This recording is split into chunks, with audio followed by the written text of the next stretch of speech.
جو ہم اب تک کر کے رہے ہیں، کیونکہ ہم سب کو پہلے دن سے احساس ہے، میری ٹیم کو پوری طرح احساس ہے کہ جو دہاڑی دار اور جو ہمارے مزدور اور جو ہمارے ویٹرز جو ریسٹورنٹس میں کام کرتے تھے، جو ہمارے ٹیکسی والے، جو رکشہ والے، ہم سب کو یہ احساس تھا کہ جب لاک ڈاؤن ہوگا تو یہ سب سے زیادہ متاثر یہ طبقہ ہوگا. تو اس کے لیے پہلے تو ہم نے یہ ایمرجنسی احساس پروگرام کیا، جس کی میں خاص طور پہ ڈاکٹر ثانیہ نشتر کو مبارک دینا چاہتا ہوں، کیونکہ بڑا زبردست پروگرام کیا. کہیں بھی دنیا کے اندر اس طرح اتنے تھوڑے وقت میں اتنا زیادہ پیسہ اور مستحق لوگوں کو کہیں بھی نہیں ڈسٹریبیوٹ کیا گیا جو کہ اس پروگرام کے تحت کیا گیا.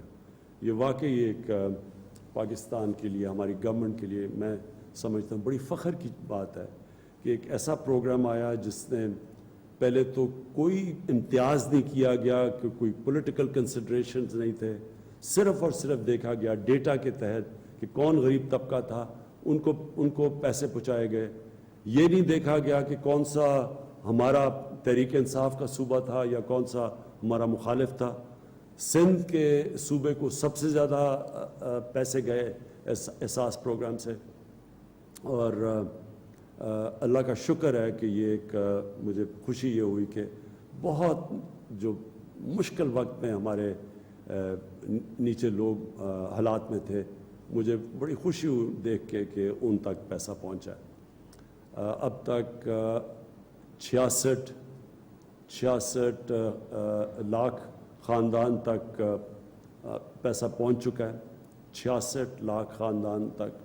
اور اب تک ہم نے پیسہ خرچ کیا ہے 81 ارب روپیہ اب تک ڈسٹریبیوٹ ہو چکا ہے. اور ہماری پوری کوشش ہے کہ یہ 1 کروڑ 20 لاکھ خاندان تک انشاءاللہ اگلے ہفتے 10 دن تک پہنچ جائے گا. اور دوسرا جو پروگرام شروع کر رہے ہیں وہ جو میں پرائم منسٹر ریلیف فنڈ ہے. اب جو پرائم منسٹر ریلیف فنڈ ہے، میں نے فیصلہ کیا تھا کہ یہ جو پیسہ ہے یہ صرف ہم ان لوگوں کے لیے رکھیں جو کرونا کی وجہ سے بے روزگار ہوئے ہیں. تو اس میں ہم نے ایک بڑی سوچا کہ ہم کیسے پہنچ سکتے ہیں اتنے زیادہ لوگوں تک جو بے روزگار ہوئے ہیں. اس کے ہم نے 2 طریقے نکالے ہیں. ایک تو ہم پھر SMS کیمپین شروع کریں گے، جس میں لوگوں کو یہ ثبوت دینا پڑے گا کہ یہ بے روزگار ہوئے ہیں. اس کا کوئی طریقہ نکال رہے ہیں کہ کس طرح ان کو ثبوت دینا پڑے گا کہ ان کی بے روزگاری کا.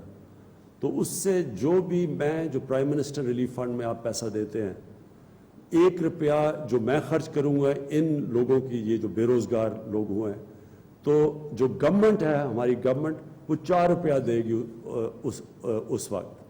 تو جو ہر 1 روپیہ مجھے آپ دیں گے ان بے روزگار لوگوں کے لیے، 4 روپے اسی کو میچ کرے گی پاکستان کی گورنمنٹ. اور اس کے لیے ہم نے پورا ایک پروگرام بنایا ہوا ہے. ایک تو SMS کے ذریعے ہم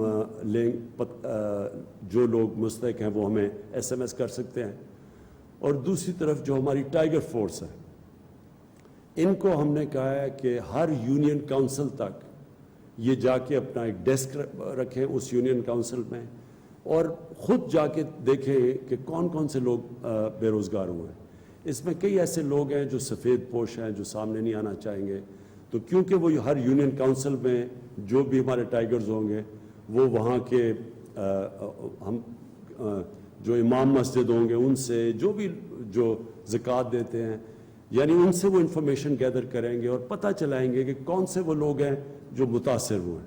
اور میں پھر سے کہتا ہوں کہ اس میں کئی سفید پوش ہیں جو سامنے نہیں آنا چاہتے، وہ ہمارے خود جا کے لوگ لوکیٹ کریں گے، وہ فیڈ کریں گے ہمارے کمپیوٹر کے اندر، جو نادرا کے ڈیٹا بیس سے دیکھے گا کہ واقعی یہ مستحق ہے یا نہیں. اور اس کے بعد پھر یہ جو میرا فنڈ ہے، اس کے ذریعے ہم ان کو پیسہ پہنچائیں گے. حماد اظہر اس کی آپ کو مزید ڈیٹیلز دیں گے کہ ہم اس کے اوپر اور بھی جو ہم کر رہے ہیں. ایک اسمال اور میڈیم انڈسٹری کے لیے ایک بہت بڑا پروگرام لے کے آئے ہیں، تو اس کی ابھی ڈیٹیلز حماد اظہر دیں گے. اور میں آپ کو بھی مبارک دیتا ہوں حماد، کیونکہ یہ بڑا سوچ سمجھ کے یہ پروگرام لے کے آئے ہیں. اس کے بعد میں یہ چاہوں گا کہ معید آپ کو بتائیں ایک بہت بڑا ہمارے لیے مسئلہ بنا ہوا ہے. اوورسیز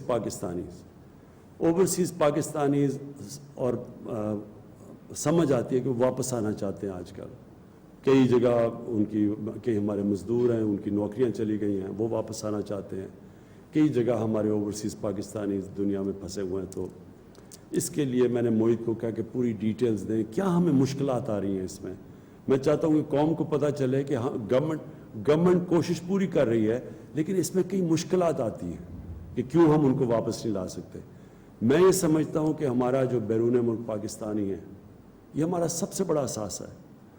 جو ہمارا مزدور کام کرنے جاتا ہے، یہ ہمارا VIP ہے اس ملک کا، کیونکہ ان کے پیسے کے اوپر، ان کی ریمیٹنسز پہ پاکستان آج تک چل رہا ہے. تو ہماری بہت بڑی ذمہ داری ہے کہ ہم ان کا دھیان رکھیں. اور میں ایمبیسیز کو بھی میسیجز دی ہوئی ہیں کہ جتنی بھی ہماری باہر ایمبیسیز ہیں، یہ خاص طور پہ ہمارے جو یہ مشکل وقت میں اس وقت پاکستانی ہیں، ان کا دھیان رکھیں. لیکن مجھے یہ بھی پتہ ہے کہ ایمبیسیز پہ بہت پریشر پڑا ہوا ہے، کیونکہ بہت زیادہ لوگ آنا چاہتے ہیں، اور ہماری جو لمیٹیشنز ہیں، کیا وجہ ہے کہ ہم ان لوگوں کو یہاں نہیں لا سکتے. میں یہ چاہوں گا کہ موہت آپ اس کو پوری طرح ایکسپلین کریں. لیکن میں یہ بھی چاہوں گا کہ ڈاکٹر فیصل پہلے آپ صرف یہ ایک اوور ویو دے دیں اس کا، کرونا وائرس کا، کہ یہ دنیا کی ٹرینڈز جو آپ فالو کرتے ہیں. ڈاکٹر فیصل کا کام ہے کہ وہ سارے میڈیکل ایکسپرٹس کے ساتھ، صوبوں کے ساتھ کوآرڈینیٹ کر کے ہر روز ڈیٹا انالائز کرتے ہیں کہ پاکستان کی ٹرینڈز کیا ہیں، دنیا کے اندر کیا ہیں، اور اس کے بعد پھر یہ آگے پریڈکٹ کرتے ہیں کہ ہمیں کیا کرنا چاہیے. کیونکہ جو بھی ہم پالیسیز بناتے ہیں، ہم پوری طرح ان ڈاکٹر سے ڈیٹا لیتے ہیں اور ان سے پوری ایڈوائز لے کے ان کی انالیسز کے اوپر پھر ہم فیصلے کرتے ہیں، جو کہ ہمارا national command and operation centre ہے جو اسد عمر کوآرڈینیٹ کرتے ہیں. تو وہ ہر روز اس کو ڈسکس کرتے ہیں، اور پھر ہر روز ہم جائزہ لیتے ہیں کہ ہمیں اب آگے کیسے چلنا ہے. تو ڈاکٹر فیصل کو میں کہوں گا بات کریں، اور پھر ڈاکٹر ظفر آپ نے بھی پھر وہ جو آپ نے بھی پوائنٹ سٹریس کرنا ہے کہ اس وقت کے اوپر ہمارے جو ڈاکٹرز ہیں، ہمارے جو ہیلتھ ورکرز ہیں، ان کے اوپر کیا پریشرز ہیں، کیا کیا چیزیں ہم ان کے لیے کر رہے ہیں. شکر ہے اللہ کا کہ ہم کافی چیزیں اب پاکستان میں ہم نے بنانی شروع کر دی ہیں.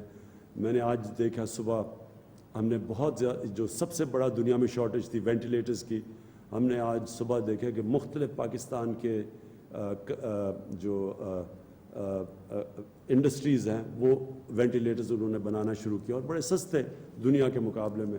پھر وہ جو PPEs ہیں، جو ڈاکٹرز کے لیے جو پروٹیکٹیو کلودنگ ہے، وہ ساری اس کے لیے وہ بھی بنانی شروع کر دی ہے پاکستان نے. پھر کئی چیزیں تو ہم سوچ رہے ہیں کہ ایکسپورٹ کریں، ہم اتنی زیادہ بنا رہے ہیں.